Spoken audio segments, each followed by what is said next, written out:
Bem com vocês, eu sou o César, diretor aqui da Primor Contábil e apresentador aqui do nosso quadro Linha de Frente, que é um podcast aqui da Primor Podcasts. Hoje nós vamos falar de um tema que também é muito relevante e é muito atual.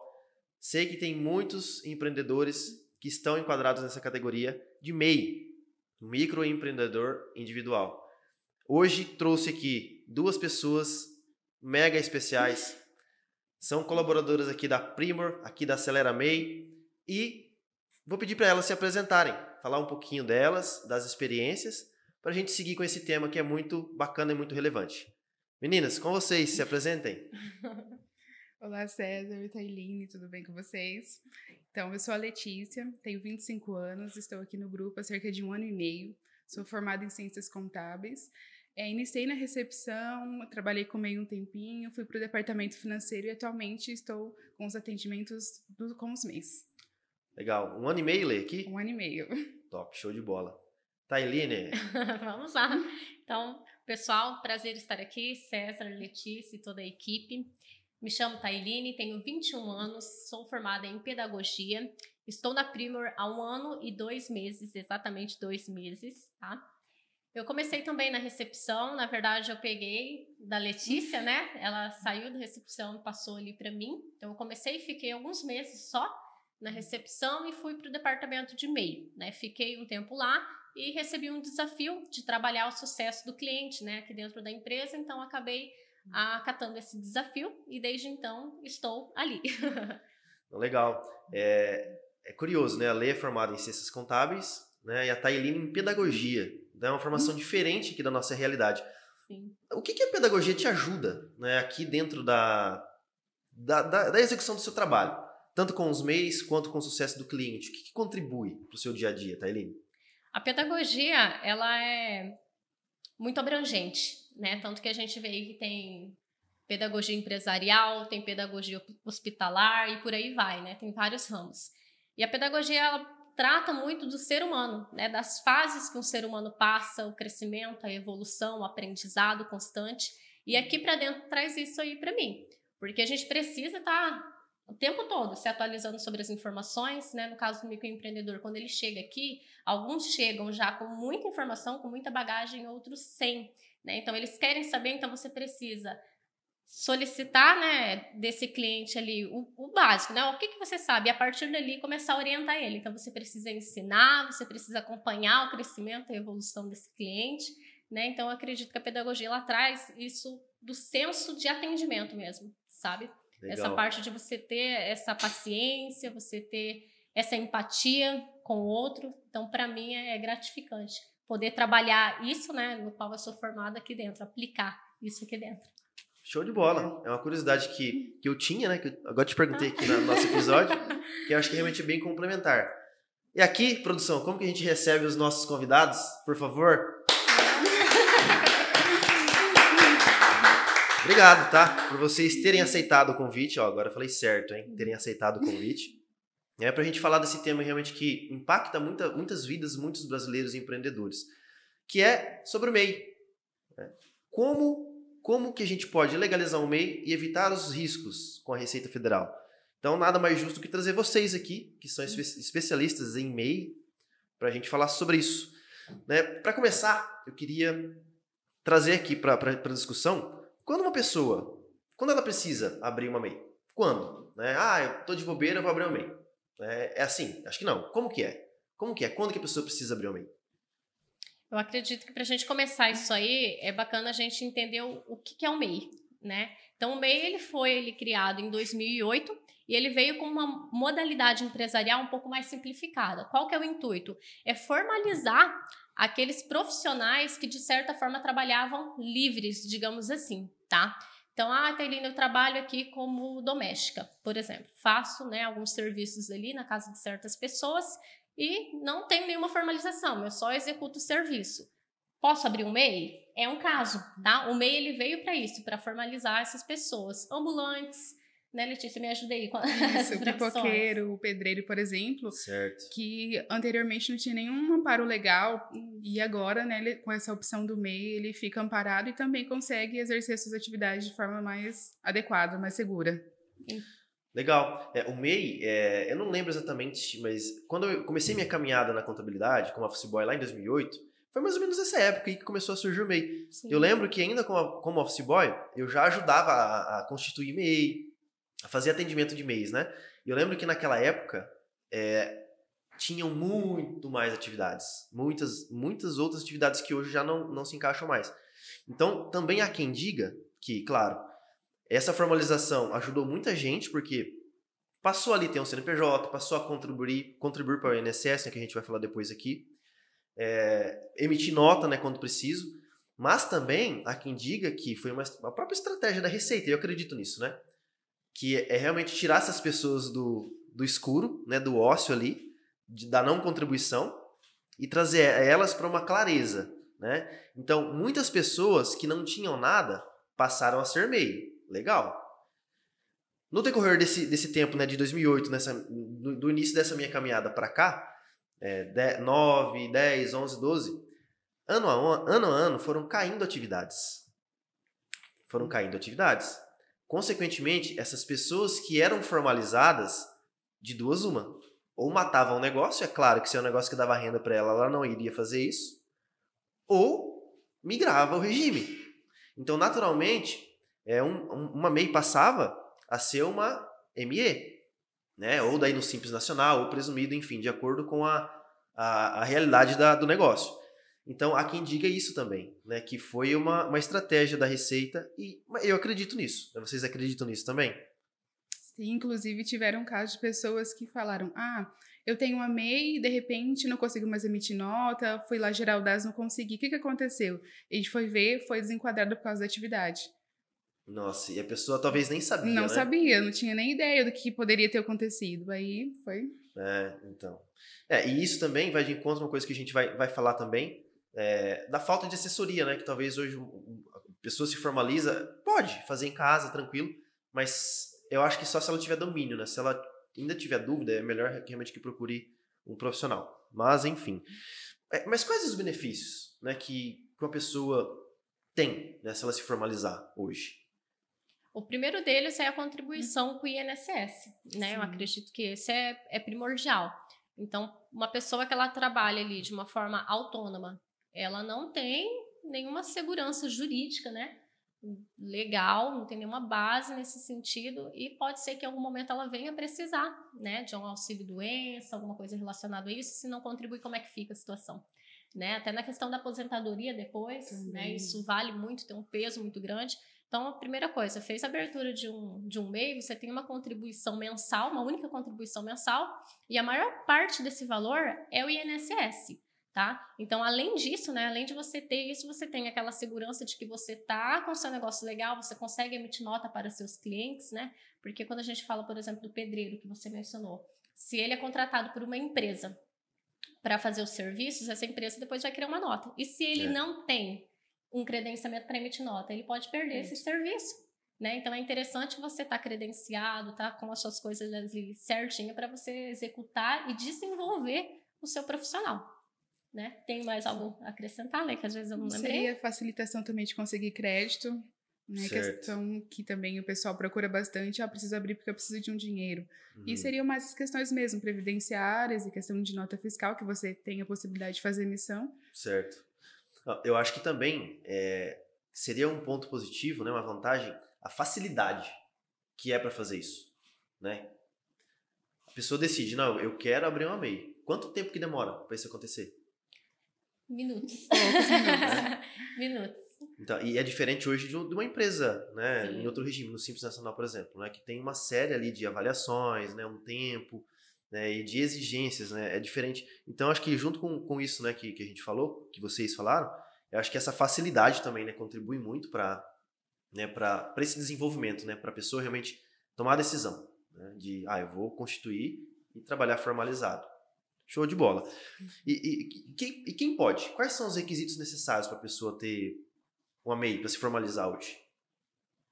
Ele deve ser maior de idade ou, se tiver 16 anos e for emancipado, é um requisito. Ele não pode fazer parte do quadro societário de outras empresas, nem administrador. Com relação ao CPF, uma dúvida bem recorrente. Eu estou com pendência, eu posso abrir? Pode. não há nenhuma restrição com relação a isso. isso. É muito importante. Então, hoje, quem tem o CPF bloqueado por algum motivo, Não, pode abrir MEI. não é um impedimento para abertura. Teria mais alguma coisa, Thay? Quando é estrangeiro, né, tem que tomar esse cuidado também. Às vezes tem um visto provisório, né, também é barrado, não consegue fazer a abertura do CNPJ. Servidor público, a gente mencionou? Servidor público, federal, ativo. E se for estadual, municipal, teria que visualizar no edital se é permitido ou não. Certo, aí tem que consultar o regulamento lá de cada órgão que eles são vinculados, né? E é interessante fazer essa consulta antes, pessoal, porque quando a gente vai fazer a abertura, o sistema, ele barra quando não é maior de 18 anos, não tem emancipação, né? Nesses outros quesitos que a Letícia mencionou. Mas quando é servidor público, você consegue fazer a abertura do CNPJ, o sistema não barra. Só qual que é o problema? Faz a abertura do CNPJ. E se isso vai implicar nesse cargo público seu, como é que vai ficar? Então, depois que já foi feito, aí às vezes pode causar problema. Né, algum problema ali para você. Então, primeira coisa, eu sou servidor público, mas quero ter um MEI, vou consultar ali e ver se é permitido. Tá. Show de bola. Antes, né? Isso. Previamente. Isso. E também tem a questão de quem recebe algum benefício do governo. Auxílio doença, por exemplo, aposentadoria por invalidez ou Auxílio Brasil. Esses requisitos podem fazer com que você perca o benefício, porque a Receita vai entender que você tem uma outra fonte de renda. Entendi. Uma empresa geralmente é para você ter renda, lucro, então você não precisa do benefício dele. Então é interessante também verificar isso antes da abertura da empresa. Então, Lei, como você mencionou, então, quem tem esses benefícios do governo, Auxílio Brasil, aposentadoria por invalidez, esses tipos de benefícios. Então, não é que não é possível que a pessoa não tenha o MEI. Uhum. Ela pode ter. Porém, ela corre o risco de perder os benefícios. Isso. Então, ponto de atenção, né? Então, você pode, né? Às vezes a pessoa é aposentada por invalidez, mas ela realmente consegue desenvolver talvez uma atividade digital, né? Hoje nós estamos no mundo digital, né? Aqui nós trabalhamos, né, com empreendedores digitais. A pessoa pode, com um computador ou com um celular, fazer ali muito dinheiro, não é verdade? Então, realmente é possível, né? Uma pessoa que mesmo aposentada, talvez seja realmente ali vantajosa para ela ter uma MEI faturado que receber o auxílio, né? Então, bem legal, bem relevante isso que você falou. Agora, e quem é empregado? Né? Fala assim, eu tenho de dia, eu tenho ali o meu trabalho, né? Eu trabalho na fábrica, por exemplo, e à noite eu tenho uma lanchonete, mas eu quero formalizar. Essa pessoa pode fazer isso? Pode. Essa pessoa ela pode ser CLT e ter um MEI, não tem problema. Só que qual que é a orientação, né? Antes de você fazer a abertura, verificar se tem alguma restrição da tua empresa para isso, né? Então, verificar ali com o RH, com o pessoal que cuida do departamento pessoal da sua empresa, né? Olha, eu tenho interesse em fazer a abertura do MEI, não vai influenciar necessariamente no meu trabalho, né? É para isso, isso, isso. Posso abrir? Tem alguma coisa aqui que vai afetar com vocês? Como que vai funcionar isso? Então, verificar isso antes, tá? Mas, necessariamente, não impede, né, de fazer a abertura, não. Aí só teria um ponto. Em caso você saia dessa empresa, que você é funcionário, eu vou me dedicar totalmente à minha lanchonete, por exemplo. Certo. Você tem que ter ciência que você pode não receber o seguro-desemprego, porque é a mesma questão lá do benefício, auxílio-doença e tal. A Receita entende que você tem uma outra fonte de renda, então você não precisa do seguro-desemprego, que é um valor que você teria como amparo até encontrar um outro serviço. Certo. Então também tem esse ponto a tem se esse ponto pensar. de atenção, né? E já aconteceu um caso onde a pessoa falou assim, mas Tailine, eu não faturei nada com a minha MEI. Eu abri ali, agora não estão querendo liberar o seguro-desemprego porque eu tinha esse CNPJ. Então, nesse caso, é necessário abrir um processo, né, pra gente afirmar e confirmar, comprovar que não teve faturamento nenhum com aquela MEI. Então, é preciso tomar esse cuidado. E mesmo assim, ainda é possível que você não receba, né? Realmente é um processo que vai ser analisado pelos órgãos e cabe a eles deferir ou não, né? Talvez até um ponto que impacta isso, e talvez seja até um dos benefícios ali da MEI que a gente acabou não falando, que é a facilitação referente à documentação fiscal. Né? Então, hoje, uma pessoa que tem MEI, ela não precisa necessariamente emitir nota de tudo, né? Então, talvez isso facilite ali também um pouco o dia a dia dela. Igual você falou, né? Às vezes a pessoa tem a MEI, mas não faturou. É muito difícil da Receita saber por quê. Ele pode faturar realmente sem emitir nota, não é verdade? Então, como que você vai comprovar para a Receita, eu tenho a MEI, só que eu não faturei? Como que ela vai saber se é verdade? né? Então, talvez muitos recursos são indeferidos por causa disso, Sim. creio eu, né? Realmente complicado. E a gente falou de faturamento. Faturamento também é um dos pontos que a gente tem que observar, né? Para enquadramento do MEI. Né? Qual que é o limite hoje? Então, hoje ainda são 81 mil de limite. Existe um projeto que visa aumentar, mas ainda está em tramitação, nada definido. Então, são 81 mil de limite anual, Certo. o que daria 6.750 por mês. Uhum. O projeto, acho que para aumentar é para 130 mil, né? Isso, para 130, e você poderia registrar até 2 funcionários, que atualmente é 1. Ah, então esse também é um outro ponto já de atenção, né? Sim, atualmente você pode ter 81 mil de faturamento anual, 6.750 mensal e 1 funcionário registrado. Certo, show de bola. E um ponto importante nesse 6.750 mensal é que ele não necessariamente é padrão, tá? É que distribuído, né, esse valor de 81 por 12 meses, no final, né, tem que dar esses 81. Então, um mês você pode faturar 10 mil reais, no outro não fatura nada. O ideal é que a soma dos 12 meses não ultrapasse esses 81, Entendi. né? Ou se ultrapassar, que fique dentro do sublimite, que é algo também que a gente vai passar um pouquinho mais à frente. Entendi. E se a pessoa abriu a MEI no meio do ano, Tailine, Lê, né? Como que fica daí essa conta? A gente precisa fazer a proporção. Pegaria os 6.750, multiplicaria pelos meses que ela, né, abriu, tem ali no ano, e veria o limite que ela poderia. Não seria 81 nesse caso. Certo. Então, no fim das contas, é o 6.750 mensal. Você vai somar isso lá. Multiplica então, pelos meses que você tem em empresa e esse é o seu não, limite. show de bola. É muito importante, né? A gente Isso porque às pontuar vezes você isso. sempre fala 81 mil, mas se eu abrir em novembro, dezembro, então nem sempre é 81 mil. No primeiro ano, pelo menos, né? No próximo, aí seria, mas a princípio teria que considerar os meses. Certo. De faturamento, vocês querem pontuar alguma coisa a mais? Que vocês acham que seja relevante trazer aqui para a galera? Sim, tem a questão do sublimite, né, Letícia? Ali, que o MEI ele pode faturar até 81 mil. Beleza. Porém, né, se ele chegar a ultrapassar esse limite, e aí? Né, como é que fica? Porque às vezes eles não têm essa informação, né? Como a Letícia mencionou, abrir em novembro. É os 81 mil? Já aconteceu da pessoa chegar. Quanto que você faturou, né? Fulano? Ah, tantos mil. Quando a gente vai fazer a soma, meu Deus! Passou. Como assim? Não, mas não é 81? Aí é onde a gente tem que explicar que é proporcional. E aí o que fazer, né? Depois que fez essa ultrapassagem. Então, assim, tem ali os 20% a mais. Se você ultrapassar 20% a mais ainda daquele ano, dentro desses 20% a mais, você ainda continua como MEI naquele ano, tá? Então, vamos supor, agora nós estamos em fevereiro de 2023. Então, vamos supor que com a minha MEI, esse ano, eu já atingi o meu sublimite. Já estou ali com mais de 97 mil e pouquinho. Então, estou nesse sublimite. O que eu faço agora? Eu não posso faturar mais nada. Eu tenho que pausar ali, eu continuo como MEI ainda dentro desse ano de 2023. Mas já no começo do outro ano eu já sou desenquadrado, eu tenho que fazer esse desenquadramento. E aí tem a questão, né, quando ultrapassa tudo, né? Isso, quando você já ultrapassa esse valor, independente do mês, já deve ser solicitado o desenquadramento. E já deve escolher o porte que melhor se adequa à sua situação. Show! Acho que vocês tocaram num ponto agora que é muito importante e eu quero acrescentar e trazer para a discussão aqui duas situações. Primeiro, né, como a gente falou, o MEI não necessariamente ele é obrigado a emitir nota para as pessoas físicas, né, mas para a jurídica ali, ele tem que fazer emissão.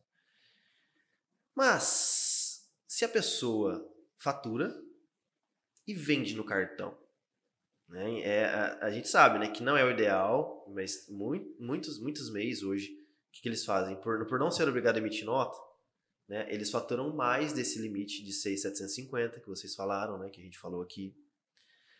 Consequentemente, não daria para ser MEI. Mas, na hora de fazer a declaração anual, a pessoa faz o quê? Só nega, né, que não é o cenário ideal. Então, ela pega e coloca lá que ela faturou 50 mil só, mas, na verdade, ela faturou 100. Né? Aí, beleza, vou colocar 50, vou continuar no MEI e tocar o arco. Porém, lá na maquininha de cartão, ela passou 70. E aí? Nesse caso, tem que tomar cuidado com informações que são, como que eu posso falar, né, correspondente, não sei se é a palavra, gente. Não é transmitidas necessariamente para Receita, confrontadas, né, pela Receita. Certo. Então, tem que tomar esse cuidado. A gente sabe que movimentação bancária, tudo isso aí, assim, O MEI não tem tanta fiscalização. Então, claro que não tem a Receita ali em cima de você o tempo todo verificando isso, se bem que agora esse ano vai começar a ter isso, é um detalhe importante, né? O ano de 2023 promete muito aí, muita atenção, viu? Microempreendedor individual, porque agora a gente precisa andar na linha. Porque assim, igual o César mencionou, faturou 100 mil. Na declaração, eu não emiti nota de tudo, eu vou declarar só 50. E aí, como é que fica? Tem que tomar cuidado, porque a informação da maquininha, tudo isso, a Receita tem acesso. Se ela quiser, ela tem acesso. E se ela confrontar essas informações e ela verificar que você sonegou, ela vai intimar.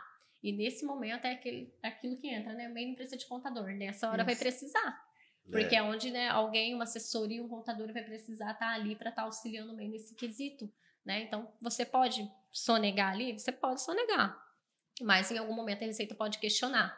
Né? E ela tem até 5 anos para fazer isso. Então, tem que tomar esse cuidado. Principalmente quando trabalha, né, com maquininha de cartão, com muita movimentação bancária, muita entrada, muitas saídas, sem motivo, digamos assim. Então, tem que tomar cuidado com isso aí. Certo. Isso é até um ponto sobre o que a Tailine comentou. Esse ano promete muita coisa, uma delas é o convênio que tem sido comentado muito recente por esses dias, no qual os bancos eles têm que informar para o governo todas as movimentações PIX, tanto quanto a pessoa física quanto jurídica dos MEIs. E aí, como a Thay também disse, são 5 anos que eles podem pedir informação, que é isso. E se você não conseguir comprovar, eles podem fazer com que sua empresa seja desenquadrada nesse período todo, e aí o negócio complica. Aí a pessoa tem que pagar todo o imposto retroativo. Ó, é muito, muito legal isso aí. É uma informação que talvez você não tenha, você não saiba. Né? Mas esse convênio, né, eu também vi, achei muito, muito relevante. Então, por isso esse episódio, a gente tratando de MEI. Né, eu já vi MEIs que receberam notificação, já foram notificados. Esse convênio, o que é? Todos os estados, né, sentaram e falaram assim, não, agora os bancos vão ter que nos informar as movimentações de PIX. Né? E uma coisa curiosa também, o PIX acho que é de 2020, é isso? Eu não lembro quando começou. Mais ou menos, né? 2021. Que sim. Inclusive, essas informações serão enviadas à Receita de forma retroativa, desde o início do PIX. Né? A verdade hoje é que é o seguinte, a Receita só não te pega porque ela não quer. Ela não tem braço ainda para pegar todo mundo. Né? Porque se fosse, ia nadar de braçada. Né? Nossa, muito.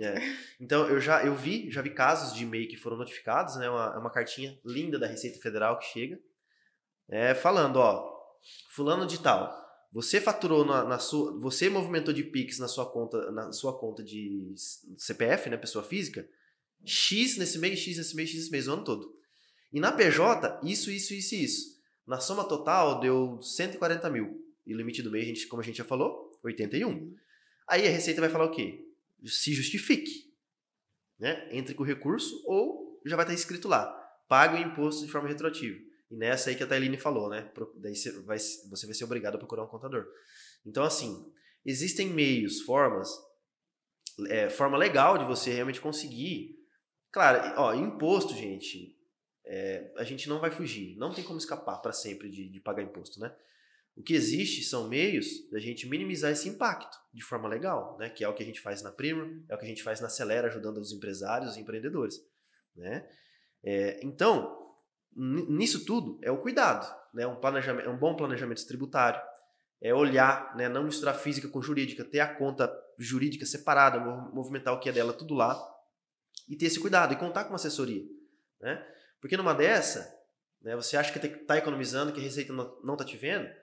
Nós vivemos tipo um BBB empresarial, né? Onde a qualquer momento a Receita pode nos eliminar, né? Então, é aquilo. Ela só não faz porque ainda não tem braço. Bom, faturamento, é isso. Vocês querem complementar alguma coisa que a gente deixou de falar que vocês acham relevante passar aqui para a galera?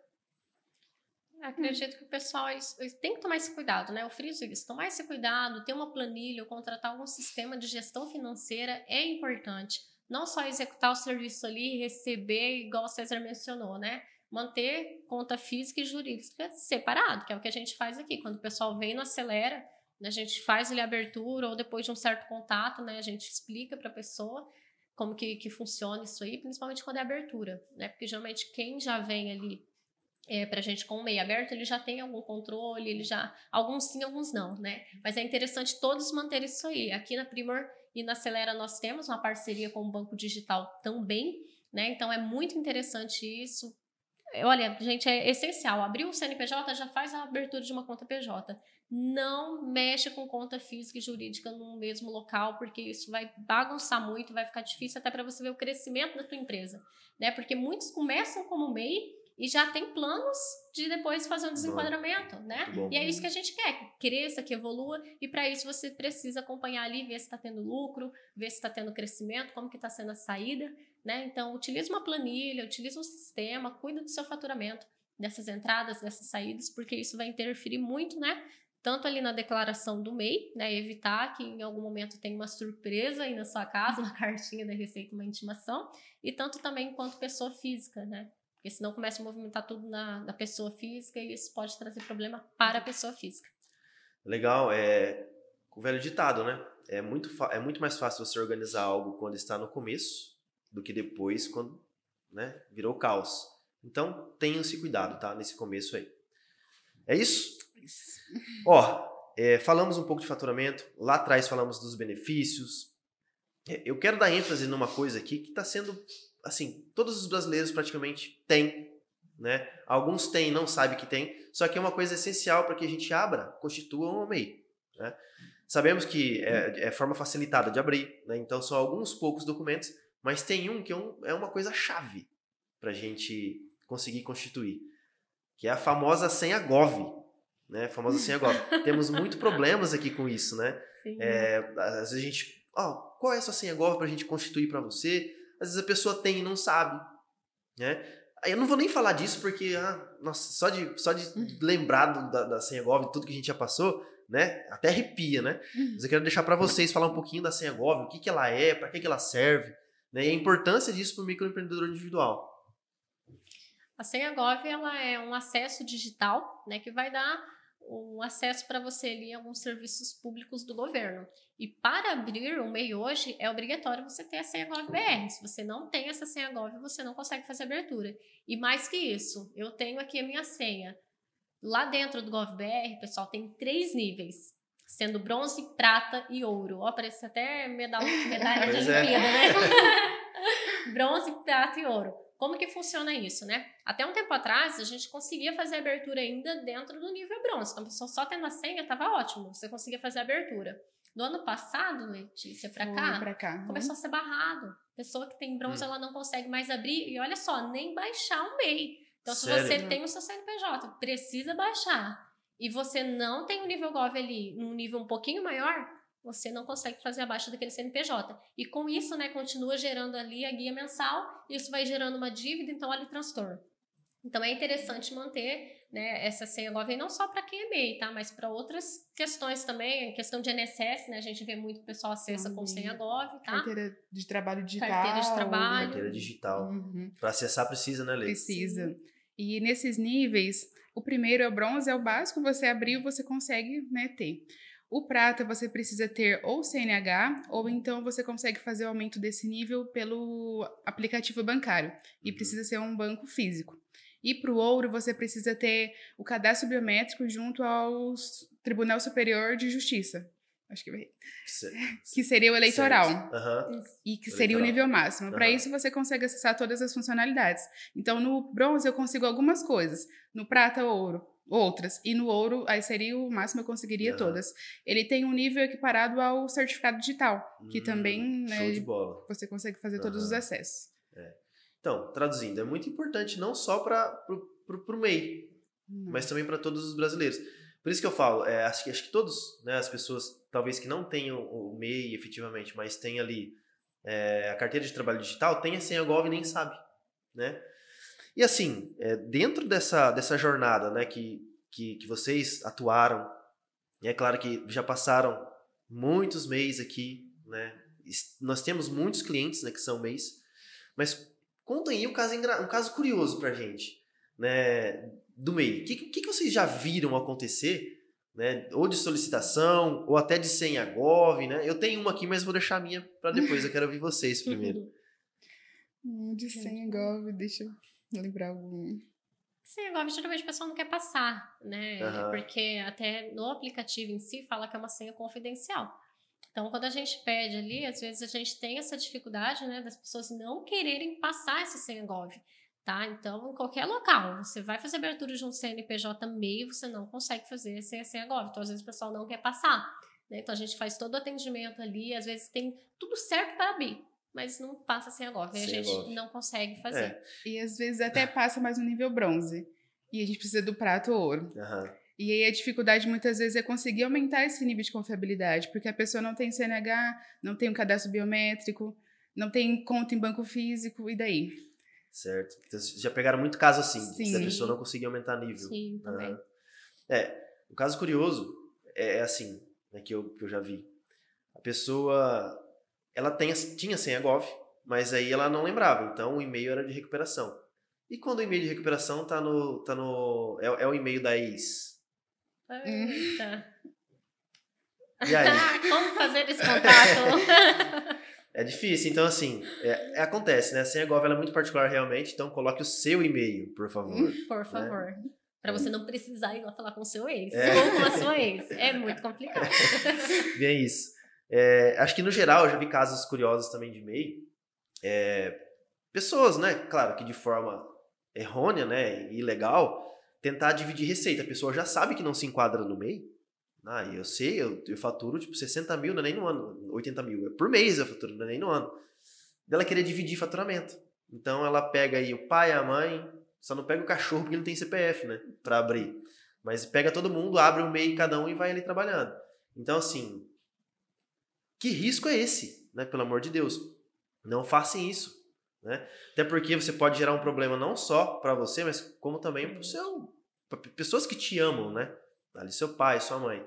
Então assim, procure realmente uma assessoria, porque talvez não seja esse monstro que você imagina, né? Mas se eu vou abrir uma empresa, não vai ser MEI, então eu vou deixar todo o meu lucro pro governo. E não é assim, talvez é só desinformação, não é verdade? Bom, então, quais são as obrigatoriedades do MEI? Então, a pessoa que consegue ter atividade encaixada, a pessoa que tem os documentos, tem a senha Gov já no nível, né, que consegue constituir certinho dentro do faturamento, o que ela precisa fazer para se manter no MEI, né, e não ter problema com a receita? Quais são as obrigatoriedades? Então, seria o pagamento mensal do DAS, né, que é incluso esse valor do INSS que a gente comentou anteriormente. A declaração anual do MEI referente ao ano calendário anterior, então você precisa informar quanto teve de faturamento. Questão da nota fiscal. Para a pessoa física não é obrigatório, mas para a pessoa jurídica sim. Então seriam essas obrigações, você pagar mensalmente o DAS, fazer a declaração anual e emitir a nota para a pessoa jurídica. Show de bola. E mais alguma coisa, Teline, que a gente não falou? Não, nesse ponto, a questão de nota é relevante, assim, afirmar também que às vezes a pessoa fala assim, né, acontece esses casos ali, né, que o cliente fala assim, ó, mas eu não vou prestar serviço para pessoa jurídica. E aí a pessoa, às vezes, né, não quer o serviço de credenciamento, que é a liberação para emitir notas fiscais. Só que se você presta serviço para um cliente físico e esse cliente te pede nota, você precisa... Certo. Enquanto microempreendedor, entregar essa nota para o cliente. Certo. E já aconteceu casos, né, da pessoa fazer a abertura sozinha, porque como a gente mencionou, né, é uma abertura que consegue fazer rápido ali, só precisa ficar atento às atividades, né, porque às vezes acontece da pessoa tentar fazer a abertura sozinha e falar assim, mas isso aqui que eu vou fazer não tá claro aqui, né, na atividade. E isso acontece muito, porque nem todas as atividades são permitidas, esse é o primeiro ponto, né, porque até é bacana, deixa eu só voltar aqui e recapitular um pouquinho, vai né? lá. Bacana falar do profissional liberal ali. Por exemplo, contador. Eu sou contador, eu trabalho aqui na minha casa, tô começando o serviço agora. Posso abrir um MEI? Trabalho como autônomo, a Tailine falou que se eu trabalho como autônomo, se eu tenho uma atividade livre ali, eu preciso legalizar. E o MEI foi aberto para mim. Não necessariamente. Profissional liberal não pode ser MEI. Tá? Então, tem outras formas de você contribuir ali, né? Tem o Carnê-Leão, alguns casos. E aí, no caso, você não passa pelo MEI. Você vai direto ali para um porte um pouquinho maior, tá? Uma ME, uma LTDA e por aí vai. Porque o profissional liberal, ele precisa de um registro, geralmente, né? O contador, por exemplo, ele precisa de um CRC, né? Então, esses profissionais, nutricionistas, médicos, dentistas, o MEI não é para você, tá bom? Então, entre em contato conosco aí que a gente vai estar orientando nesse quesito, tá? Show. Então, voltando agora para a questão do MEI. Até me perdi aqui, gente. Voltei no assunto lá do começo. E a gente tá falando das obrigatoriedades. E aí, voltou nas nota obrigatoriedades, fiscal, né? Então, tô tudo certinho, minha atividade encaixa. Na questão de atividade eu mencionei, né? tem que tomar um cuidado, tem uma lista de atividades permitidas ali por ano, tá? Então pode ser que o governo às vezes a Receita vai tirar algumas atividades ali, então precisa verificar se para aquele ano a sua atividade ela tá valendo, tá? Para você não ter uma surpresa. Então fiz ali, classifiquei, né, com o KNAI correto, o meu MEI, e agora como é que fica? Nessa questão de declaração, de guia mensal, tomar cuidado, guia mensal vence tudo dia 20 de cada mês, tá? A não ser que caia feriado no final de semana, daí consecutivamente no próximo dia útil, tá bom? Mas tem que pagar essas guias, porque tem muitos casos de pessoas que vão para dívida ativa por causa do MEI, da guia do MEI, gente. É uma guia que você vai pagar ali de R$ 65 a R$ 72, mas que pode trazer um problema muito grande lá na frente. Então tem muita gente que vai para dívida ativa por não cuidar dessa parte aí, né? A questão do faturamento a gente já mencionou ali, a questão de nota, tomar esse cuidado, porque às vezes você presta serviço para um cliente e você acha que não precisa emitir, só que o cliente às vezes vai precisar dessa nota e você vai precisar emitir. E aí? Então já aconteceu os casos, né, do cliente falar assim, Thailina, eu preciso emitir uma nota hoje. E quando se trabalha com prefeitura, com estado, nem sempre a gente consegue resolver tudo ali no nosso momento, né? Por mais que a gente queira, a gente precisa, né, aguardar a liberação da prefeitura, em alguns casos precisa de inscrição estadual, municipal. Então tem outras coisas por trás, não é só tem o mês, já vou começar a emitir nota. Não, tem uma liberação a ser feita ali antes, tá? Então tem que ver isso aí antes. Certo. Tá? Ó, então a gente falou, né, dessas obrigatoriedades do MEI, que não são muitas, como a gente já viu aqui, né? Porém, são coisas pontuais e coisas importantes, né? A gente falou aqui também do credenciamento de nota, né, que a gente não tinha falado antes. E assim, como que a pessoa vai fazer isso se ela não tem um mínimo de conhecimento, né? Se ela não conheceu pelo menos o suficiente. Aí eu pergunto para vocês, o MEI precisa de contador? Precisa de assessoria? É importante, é bem importante, principalmente nesses casos. Também na questão do controle da gestão financeira, ajuda a identificar qual que é o momento de migrar, oportunidades, formas dele conseguir ter uma lucratividade maior no seu negócio. Então é bem importante ele ter uma assessoria, sim. Certo. Ele não é obrigado, né? Não é obrigado, mas seria importante que tivesse. Então, com tantas coisas, né, para serem olhadas, né, Thailina, Lê, nota fiscal, né, é muito mais fácil, né, você contar com alguém que já vive isso no dia a dia, todos os dias, o seu caminho vai ser mais estreito, né, e sim, né, o valor talvez é muito, muito pequeno, né, o ganho que você vai ter por um valor que você vai pagar. Então, conte com uma assessoria especializada, né, converse com profissionais, não deixe de conversar, né, pelo menos para entender. Não custa nada, né? Converse com alguém, eu quero saber, o que eu tenho que fazer na MEI? A pessoa vai te falar, é isso, isso e isso. Aí você avalia, dou conta de fazer sozinho? Show de bola. Não dou conta? Aí você, não, vou ver se eu contrato alguém. Mas, pelo menos, saiba, né? Saiba onde você está entrando, onde você está pisando, onde você vai pisar. Imposto de renda, né? Então, uma dúvida bem recorrente que nós também recebemos sou MEI, eu tenho que fazer imposto de renda? Aí a pessoa mistura, né? Imposto de renda física, jurídica, tem que fazer só uma, as duas. Como que é isso? Né? Como que é isso, Lê? Então, da pessoa jurídica você precisa obrigatoriamente fazer, e com base nela a gente precisa fazer um cálculo e identificar se existe ou não necessidade de fazer a declaração da pessoa física. Certo. Então quer dizer que para ver se é necessário fazer a física, primeiro a gente tem que fazer exatamente, a do precisa CNPJ. fazer a jurídica, exatamente, do CNPJ. E é uma diferença de você precisar fazer a declaração do imposto de renda e você ter que pagar. Às vezes você vai ter até um valor a restituir. Então, como que a gente faz isso? A gente precisa considerar o faturamento que você teve no ano anterior, deduzir a parcela isenta, descontar as despesas comprovadas e aí você vai ter um resultado. Esse vai ser a parte tributável. Com isso, a gente identifica. É 28.500 e pouquinho? Então, a gente precisa. Ou então, não. E muitos MEIs, eles optam por fazer, mesmo não estando obrigados, porque é uma forma de comprovar a renda. Certo. Sim. E aí, né, uma declaração você já aproveita, às vezes tem até um valor a restituir, ou então, por esse motivo, eu preciso locar uma casa, preciso fazer um empréstimo de pessoa física e preciso de um comprovante de renda. Como eu faço? Eu sou MEI, não tenho olerite, coisas do tipo. E hoje muitos órgãos pedem, né? Muitos. Imobiliárias, bancos, né, tudo eles avaliam, né? O IR. Uma outra coisa também que você falando nisso, eu me lembrei. A gente avalia o faturamento da PJ e faz todo esse cálculo que você mencionou para ver se a pessoa é obrigada, Mas também, o caso que a gente falou lá da pessoa que é CLT, que trabalha no outro emprego. Isso também vai se somar, né? Vai somar ali no fim, né? A gente precisa considerar as duas rendas. E aí, no final, vai ser verificado se você vai ter imposto a pagar ou não. Você precisa, muitas vezes, declarar, mas não tem imposto a pagar. Isso que é uma diferença que a gente precisa também considerar. Não necessariamente, então... que é muito comum também, que as pessoas chegam falando assim, eu vou ter que pagar o imposto de renda? Não dá para saber, né? Não, somente então, no final. Primeiro a gente avalia se a pessoa tem que declarar, né? E depois, beleza, é obrigado a declarar? Aí nós vamos levar todos os dados necessários para a declaração, né, os dados obrigatórios, e só lá a gente vai saber, né, se a pessoa vai ter que pagar alguma coisa ou não. Há casos que você tem que restituir, né, pegar um dinheirinho de volta do governo, né? Há casos assim, né? E não são poucos, né? Bastante gente vê, né? Bastante mesmo. Gente, eu acho que falamos, né, de todos os pontos mais relevantes, né, da MEI, obrigatoriedade, quem pode e quem não pode. Até tocamos um pouquinho ali em cima dos limites, né? Então, esse projeto de lei que está tramitando já faz um tempinho, né? Talvez por essa mudança de governo ele tenha dado uma congelada. Mas depois que mudar esse limite, a princípio, são só 2 pontos que vão ser mudados, né?